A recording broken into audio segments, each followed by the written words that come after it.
Sa pit stop, ang differentiation, one of the differentiation is to provide another reason for the customers to come in the convenience store, like pit stop. And ano yun?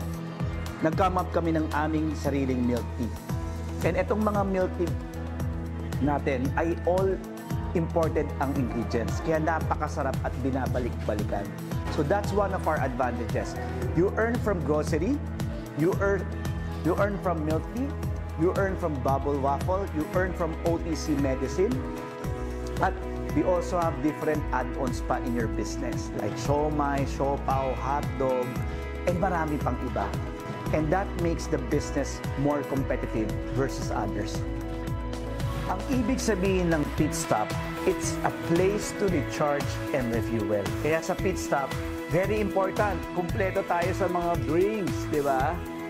Di ba? Kumpleto tayo. Yung lalo na yung mga nagko-commute galing sa labas, yung who wants to refresh themselves dahil mainit sa labas. Kaya very important sa atin yung drinks section. May iba't iba tayo from coffee, juices, and of course, yung iba gusto mag-enjoy after office, after a hard day's work, no? Siyempre, yung iba gusto naman makabili ng beer, di ba?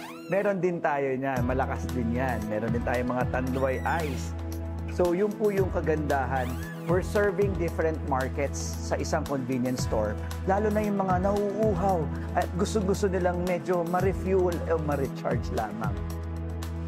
What makes pit stop franchising very, very advantageous to you? It's because of the 5-in-1. Sa isang convenience store natin, hindi lang urgent grocery items na karaniwan na nakikita natin. Meron din tayong milk tea business. Meron din tayong ice cream business. Meron din tayong OTC medicine. At meron din tayong bubble waffle. So ano ibig sabihin nun? Yung 5 na yun can generate you different revenue streams. Revenue, benta from a day-to-day. So, 5 po ang pinagkukuhaan mo ng revenue. Kaya kung yung tao, wala namang urgent grocery items, well, maybe baka gusto niya milk tea. Or baka maybe gusto niya ice cream. That makes the pit stop franchising convenience store a very powerful business. Ang pit stop convenience store, from the term pit stop, it's a place to recharge and refuel. Sinisilbihan namin ang mga customers na nagko-commute, estudyante, or yung talagang gusto lang muna merong place to stay. At of course, yung mga nearby. That makes this business a huge business kasi ang lawak po ng target customers na tiyatry namin pagsilbihan. And you can earn in a lot of ways, from urgent grocery items, milk tea, bubble waffle, and OTC medicine.